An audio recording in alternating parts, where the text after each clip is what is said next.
సాయిరాం. శ్రీ గురుచరిత్ర నిత్యపారాయణ గ్రంథము పూజ్య ఆచార్య శ్రీ ఎక్కిరాల భరద్వాజ గారు 1938 అక్టోబర్ 30న పవిత్ర సాంప్రదాయ కుటుంబంలో శ్రీమాన్ అనంతాచార్య శ్రీమతి బుచ్చమ్మ పుణ్య దంపతులకు 4వ సంతానంగా జన్మించారు. పూజ్య ఆచార్య శ్రీ ఎక్కిరాల భరద్వాజ తండ్రి గారి ఆదర్శ పెంపకంలో యోగాభ్యాసం నేర్చిన భరద్వాజ గుడ్డి నమ్మకానికి తావీయని రీతిన సత్యాన్వేషణ తత్పరత కలిగి ఉండేవారు.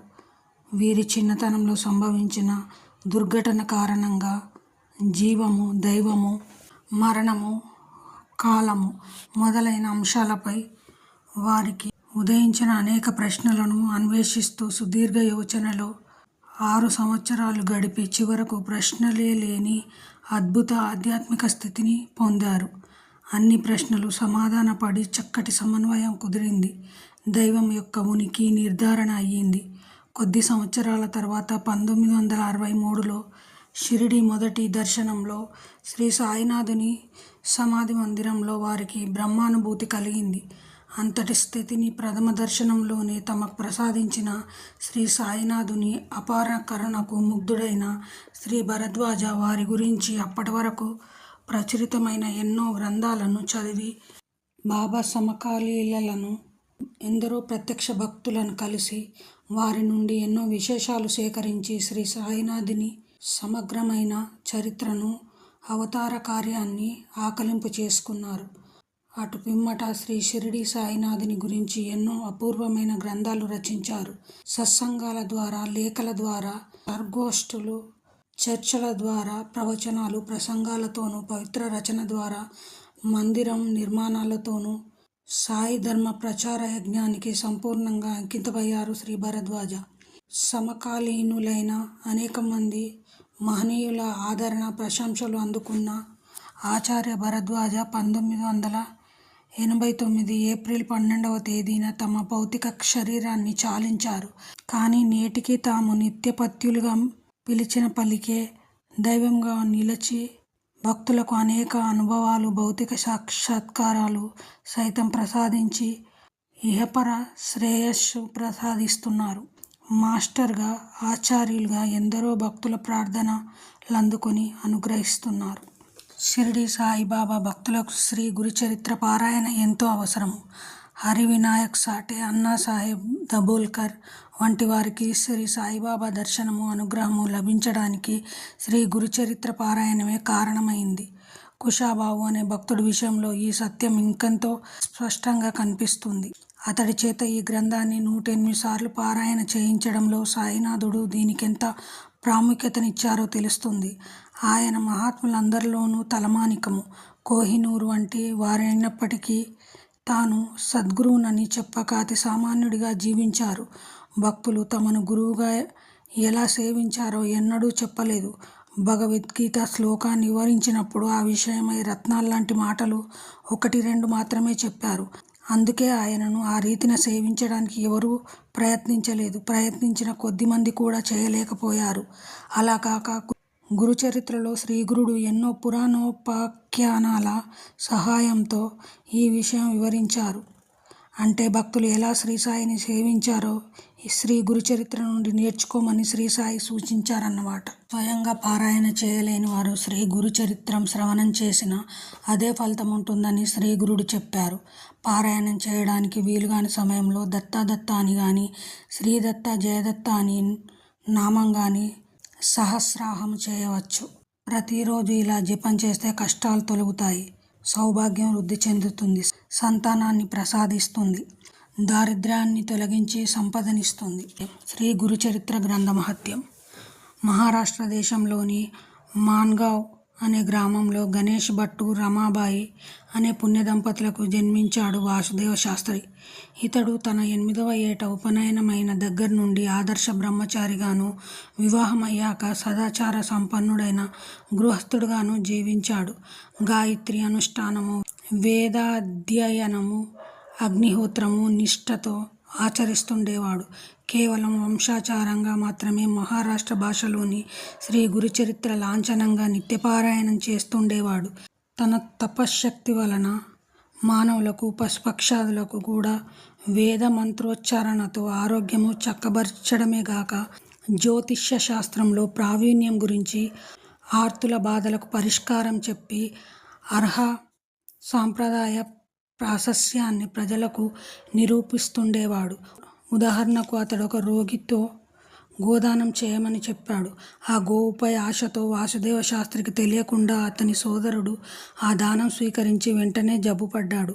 అప్పుడు వాసుదేవ శాస్త్రి తన తమ్ముణ్ణి మందలించి రెండింతల దక్షిణతో ఆ గోవును మరొక బ్రాహ్మణునికి దానం ఇప్పించి అతనిని రోగ విముక్తిని చేశాడు. తపోబలంతో ఇతరుల కర్మదోషాలను కూడా భరించగలిగే వారే దానం స్వీకరించాలనేవాడు శాస్త్రి. ఇతనికి శ్రీ గురుచరిత్ర పారాయణ వలన దత్తానుగ్రహం అనుభూతమవుతుండేది. ఒకనాడతడు ఒక అడవిలో నుండి వెళ్తుండగా దత్తస్వామి సీతారాం జోడియా అనే వ్యక్తి రూపంలో దర్శనమిచ్చి అతనిని ఒక పులిబారి నుండి రక్షించాడు. నాటి రాత్రి దత్తస్వామి స్వప్న దర్శనమిచ్చి ఆ రహస్యం బయటపెట్టాడు. తర్వాత ఒకసారి అతను నరసోబవాడి వెళ్ళాలనుకుంటుండగా ఒకనాటి రాత్రి దత్తస్వామి స్వప్నంలో కనిపించి నీ తల్లి అనుమతిస్తుంది, ప్రయాణానికి అవసరమైన పైకము తోడు కూడా దొరుకుతాయి అని చెప్పాడు. నిజంగానే తెల్లవారేసరికి అన్నీ అలాగే సమకూరడం వలన అతను బయలుదేరి దారిలో గోరేగాంలో బస చేశాడు.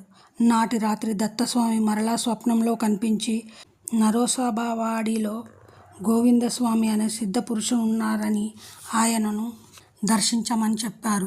మరుసటి రోజు అతను నరసోబవాడి చేరగానే ఆ స్వామి అతనికి ఎదురై పేరు పెట్టి పిలిచి అతని యోగక్షేమాలు విచారించాడు. ఒకరోజు అచటి ఆలయ పూజారులు వాసుదేవుణ్ణి దత్తపాదకులను అభిషేకం చెయ్యనివ్వలేదు. అప్పుడు దత్తస్వామి ఆ సంగతి గోవిందస్వామికి తెలిసి అతడు అభిషేకం చేసుకోవడానికి అనుమతి ఇప్పించారు. మరొక రోజు అతనికి దత్తస్వామి కలలో కనిపించి శ్రీ గురుచరిత్ర పారాయణ చేయమని ఆదేశించారు. అతని వద్ద ఆ గ్రంథం లేదని చెప్పగానే మీరజ్లో ఉన్న శంకర భట్టు వద్ద ఆ గ్రంథం తీసుకోమని చెప్పారు. ఆ భట్టు తన పారాయణ గ్రంథం ఎవరికీ ఇచ్చేవాడు కాదు. కానీ దత్తస్వామి కలలో కనబడి ఆదేశించడం వల్లనే అతడు ఆ గ్రంథం వాసుదేవ శాస్త్రికి ఇచ్చాడు. తర్వాత ఒకనాడు వాసుదేవ శాస్త్రిని శ్రీ గురుచరిత్ర పారాయణే ముఖ్య సాధనగా చేసుకోమని గోవిందస్వామి చెప్పారు. నేను శిష్టాచారం ప్రకారం సూర్యుని అగ్నిని సేవిస్తున్నాను కదా, ఇంకా అదెందుకు అన్నాడు వాసుదేవ శాస్త్రి.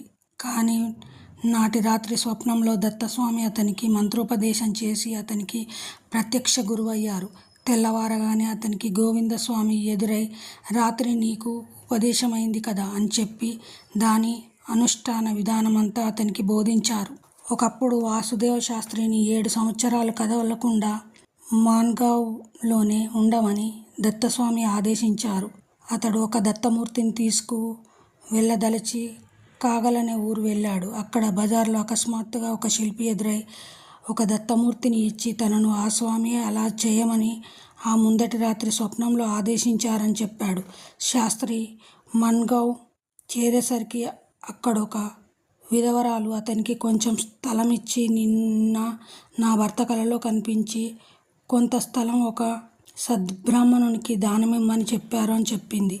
శాస్త్రి ఆ స్థలంలో ఒక దత్తమందిరం నిర్మించి ఆ విగ్రహాన్ని అందులో ప్రతిష్ఠించారు. ఆ మందిరంలోని దత్తస్వామి పిలిస్తే పలికేవాడు.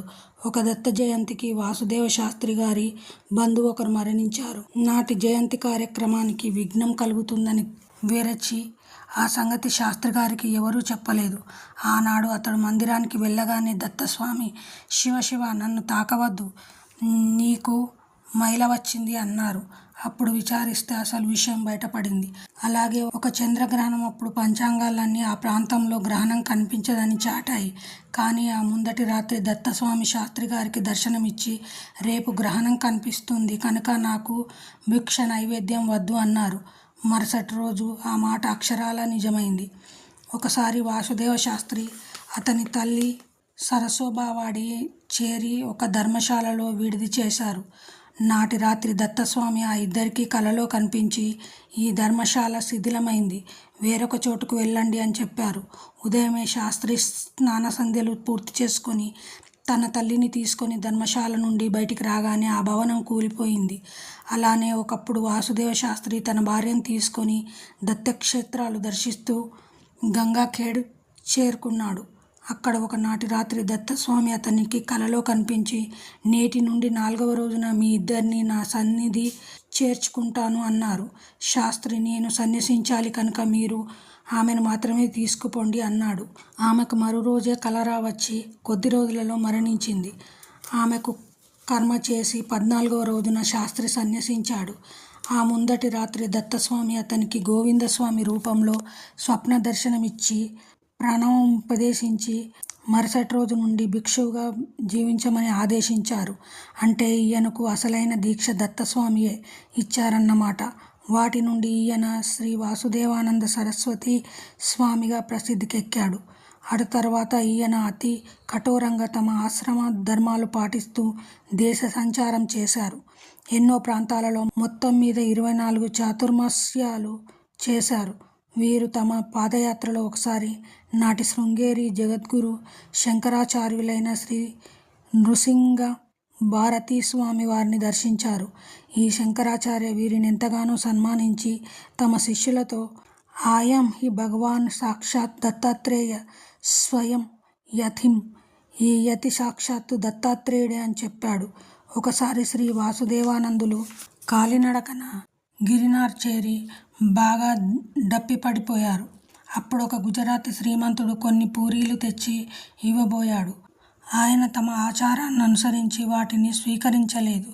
అప్పుడు అతడు, నేనే కేవలం కర్మ సన్యాసిగా ఉంటే నీవు మాత్రం అలా ఎందుకుండవు అని గదమాయించి వెళ్ళిపోయాడు. ఆ రూపంలో వచ్చింది దత్తస్వామియేనని తర్వాత తెలిసింది. శ్రీ వాసుదేవానందులు దేశ సంచారం చేస్తున్నప్పుడు ఆంధ్రదేశంలో తిరుపతి, శ్రీకాళహస్తి, వెంకటగిరి, నెల్లూరు, శ్రీశైలం సందర్శించారు. ముక్తాల్యలో 1908లో చాతుర్మాస్యం చేశారు. తర్వాత హంసల దీవికి వచ్చి సాగర సంగమంలో స్నానం చేశాడు. తర్వాత మచిలీపట్నం మీదుగా సప్త గోదావరిని సందర్శించారు. అక్కడ గోదావరి నది వశిష్ఠ, కోటిలింగ, కౌశిక, వృద్ధ గౌతమి, భరద్వాజ, ఆత్రేయ, తురీయ అను 7 పాయలై సముద్రంలో కలుస్తుంది. తర్వాత రాజమండ్రి విచ్చేసి అక్కడి నుండి పిఠాపురం చేరి ఆ పట్టణవాసులకు అక్కడ శ్రీపాద శ్రీ వల్లభులు అవతరించారని చెప్పి వారి జన్మస్థలం కూడా చూపి అక్కడ దత్తపాదుకలు ప్రతిష్ఠించారు. తర్వాత కాకినాడ చేరి సముద్ర స్నానం చేశారు. మరలా రాజమండ్రి చేరి అచట శృంగేరి శంకరమఠంలో భక్తవత్సలుడు అను పేర 1910వ సంవత్సర ప్రాంతంలో దత్తమూర్తిని ప్రతిష్ఠించారు. చివరకు 1914వ సంవత్సరంలో జ్యేష్ఠ బహుళ చతుర్దశి నాడు ఆయన తన శిష్యులతో, రేపు రాత్రి అమావాస్య గడియలు వెళ్ళాక మేము శరీరం త్యజిస్తాము అన్నాడు. ఆ సమయానికి దత్తమూర్తి ఎదుట ధ్యానంలో కూర్చొని పరమపదించారు. శ్రీ గురుచరిత్ర పారాయణ ద్వారా వీరిని దత్తస్వామి తమ ప్రతిరూపంగా రూపొందించడమే కాదు, వారి ద్వారా ఆయన మరొక అవతారం ఎత్తాడు. ఆయన శ్రీ గురుచరిత్రలో కీర్తించబడిన శ్రీ గురుడుగా అవతరించినప్పుడు చివరకు శ్రీశైలంలో అంతర్ధానం అయ్యే ముందు శ్రీ గురుచరిత్ర గ్రంథ రూపంలో తామెల్లప్పుడూ ఉంటామని ప్రమాణం చేశారు. ఒకప్పుడు ఆ గ్రంథాన్ని 7000 సంస్కృత శ్లోకాలతో అనువదించారని దత్తస్వామి ఆదేశించారు. మరొకప్పుడు వాసుదేవానందులతో ఈ గ్రంథాన్ని 2000 సంస్కృత శ్లోకాలలో అనువదించి దానికి సంహితాయన గురుద్వషహస్రి అని పేరు పెట్టమని దత్తుడు చెప్పాడు. అలాగే శ్రీ వాసుదేవానంద సరస్వతి స్వామి చేసిన ఈ 2 రచనల రూపాలలో దత్తస్వామి నేడు దేశమంతటా తాండవిస్తున్నారు. నా చేత రచయిత దత్తస్వామి చేయించుకున్న ఈ స్వేచ్ఛానువాదంలో ఈ 2 గ్రంథాలలోని విశేషాంశాలను కూడా పొందుపరిచారు. కారణం అది శ్రీ దత్తావతార కథ, శ్రీ గురుని అక్షర స్వరూపం, వారి ప్రత్యక్ష శిష్యుడైన యోగి చేత వ్రాయబడింది. మరలా శ్రీ దత్తాత్రేయ స్వరూపులైన శ్రీ వాసుదేవానంద సరస్వతి స్వామి ద్వారా సంస్కృతంలో శ్రీ దత్తాత్రేయుడు అక్షర స్వరూపం రచించారు. శ్రీ వాసుదేవానంద సరస్వతి స్వామి మన దేశ చరిత్రలో మహోజ్వలమైన కాలం 1850 నుండి 1950లో అవతరించారు. ఆ కాలంలో విశ్వగురుడైన దత్తాత్రేయ స్వామి మరి 4 రూపాలతో అవతరించారు. ఈ 5 దత్తావతారాలను శ్రీ అక్కల్కోట స్వామి, శ్రీ షిరిడి సాయిబాబా, దువిలాల్ దాదా, తాజుద్దీన్ బాబా, గజానన్ మహారాజ్. ఈ విషయం శ్రీ షిరిడీ సాయిబాబా ఒక భక్తునితో చెప్పాడు. సద్గురువు దర్శనం కోరి శ్రీ గురుచరిత్ర పారాయణం చేస్తున్న సాధకులెందరికో దత్తస్వామియే ఈ విషయం స్వయంగా చెప్పాడు. ఈ వివరం నా చేత దత్తస్వామి వ్రాయించుకున్న ఆయా మహనీయుల చరిత్రలలో చూడవచ్చు.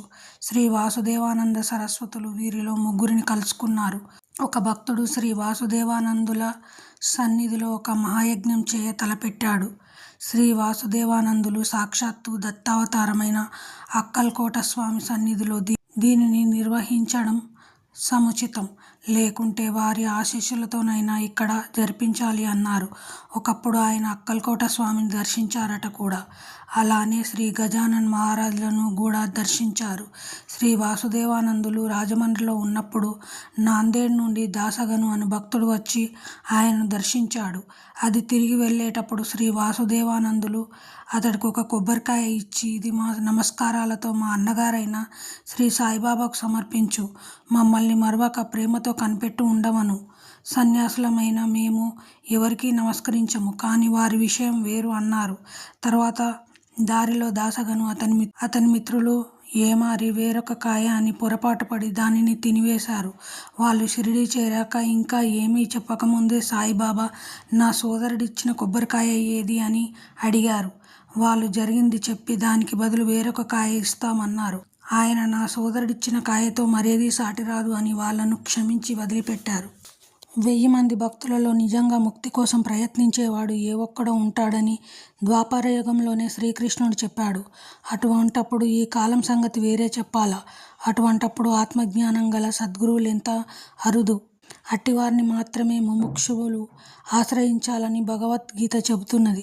అయితే వారిని గుర్తించి ఆశ్రయించేదెలా? శ్రీ గురుచరిత్ర అట్టి సంకల్పంతో పారాయణ చేస్తుంటే దత్తాత్రేయుడే మనలను అట్టి మహాత్ముని వద్దకు పంపుతారు.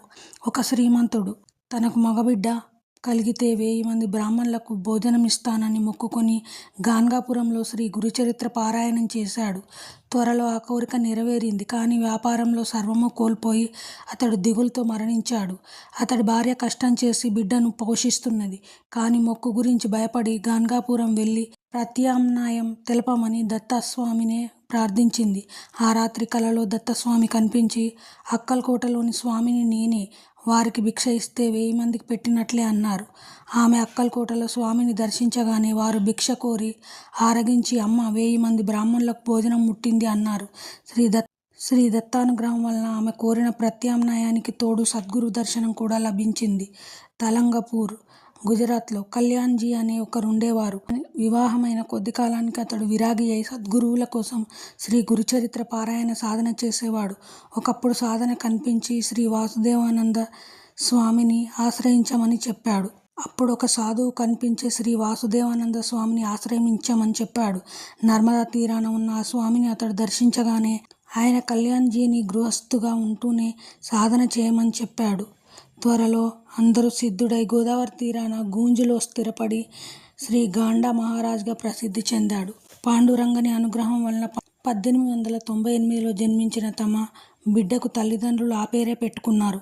అతని తల్లి అతని 8వ ఏట నరసోబావాడిలో ఉన్న వాసుదేవానందుల దర్శనానికి తీసుకెళ్ళింది. అతడు ఆ యతీశ్వరుని కౌగిలించుకొని నేను మీ వాణ్ణి అన్నాడు. నాటి నుండి అతడు వారినే ధ్యానించేవాడు. ఒక రాత్రి కలలో శ్రీ గురుచరిత్ర పారాయణ చేయని వినిపించింది. మరురోజు అకస్మాత్తుగా అతని మేనమామ వచ్చి అతనికి ఆ గ్రంథం ఇచ్చి వెళ్ళాడు. ఆ ప్రతిని అతని మేనమామకు ప్రసాదించింది శ్రీ సాయినాథులేనట.